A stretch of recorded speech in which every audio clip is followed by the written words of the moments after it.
Hi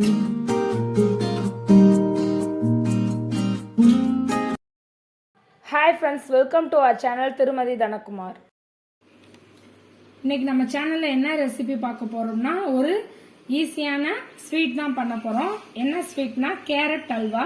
இதுக்கு தேவையான பொருட்கள் என்னென்னு பார்த்துடலாம். அதுக்கு முன்னாடி நம்ம சேனலை ஃபர்ஸ்ட் டைமா பார்க்குறீங்கன்னா மறக்காம சப்ஸ்கிரைப் பண்ணிருங்க. பக்கத்தில் இருக்க பெல் ஐக்கானை கிளிக் பண்ணி ஆல் ஆப்ஷனை செலக்ட் பண்ணிக்கோங்க. இப்போ கேரட் அல்வாக்கு தேவையான பொருட்கள் என்னென்னு பார்த்துடலாம். கேரட் அரை கிலோ துருவி எடுத்து வச்சிருக்கேன். பால் பவுடர் 4 ஸ்பூன், முந்திரி பருப்பு 10, உலர்ந்த திராட்சை 10, பால் 1/2 லிட்டர், நெய் 6 ஸ்பூன், ஜீனி 1 கப், ஏலக்காய் பொடி 2 ஸ்பூன், பாதாம் ஒரு 5 துருவி வச்சிருக்கேன். ஃபர்ஸ்ட் கேரட் அல்வா பண்ண கேரட்டை நெய்யில வதக்கிக்கலாம். ஒரு 3 ஸ்பூன் நெய் ஊற்றிக்கலாம்.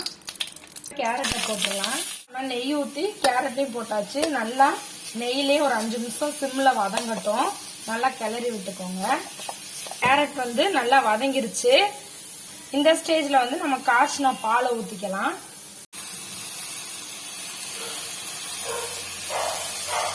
கேரட்டோட கலர் எப்படி தெரியுதுன்னு பாருங்க. பாலில்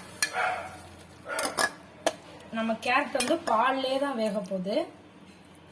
வத்த வத்த கொஞ்சம் கொஞ்சம் பால் ஊற்றி கிண்டிக்கிட்டே இருக்கலாம். இப்ப நம்ம ஊத்துன பால் நல்லா கொதிக்க ஆரம்பிச்சிருச்சு. இப்ப சிம்ல வச்சிடலாம். இப்ப இது கொதிச்சுக்கிட்டு இருக்க நேரத்துல நம்ம பால் பவுடரை பால் ஊற்றி மிக்ஸ் பண்ணிக்கலாம். பால் பவுடர் போட்டிங்கன்னா நல்லா டேஸ்ட்டாக இருக்கும். கண்டென்ஸ்ட் மில்க் மாதிரியே தான் இந்த டேஸ்ட்டும் கொடுக்கும். நம்மளுக்கு லோ பட்ஜெட்லேயே முடிஞ்சிடும். பால் பவுடர்னா கண்டென்ஸ்ட் மில்கை விட இதே ஈஸியாக இருக்கும். டேஸ்ட்டும் நல்லா என்ரிச் பண்ணி கொடுக்கும். சரி, கட்டி இல்லாமல் கலக்கிக்கோங்க. பால் பவுடரை ஜீனி போட்டுக்கலாம். அல்வாக்கு தேவையான அளவு.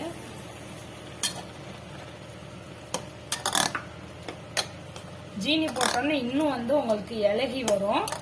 இலகி நல்லா நம்ம இது ட்ரை ஆகிற அளவு நல்லா வேகட்டும். இப்போ ஒரு ஸ்பூன் ஏலக்காய் பவுடர் போட்டுடலாம். இப்போ பார்த்தீங்கன்னா நம்ம ஊற்றின பால் நல்லா வத்த ஆரம்பிச்சிருச்சு. ஜீனி எல்லாமே நல்லா மெல்ட் ஆகி பதமாக வந்துருச்சு. இந்த ஸ்டேஜில் ஒரு பிஞ்ச் சால்ட் போட்டுக்கோங்க. எந்த ஸ்வீட் பண்ணாலும் கொஞ்சோண்டு உப்பு போட்டிங்கன்னா அதோட ஸ்வீட்னஸ் நல்லா உங்களுக்கு என்ஹான்ஸ் பண்ணி தரும். இப்போ இது அப்படியே நல்லா கிண்டி விட்டுக்கிட்டே இருக்கலாம். அடி பிடிச்சிரும். இப்போ நம்ம ஃபைனலாக பாலில் கரைச்சி வச்சிருக்க பால் பவுடரை ஊற்றிடலாம்.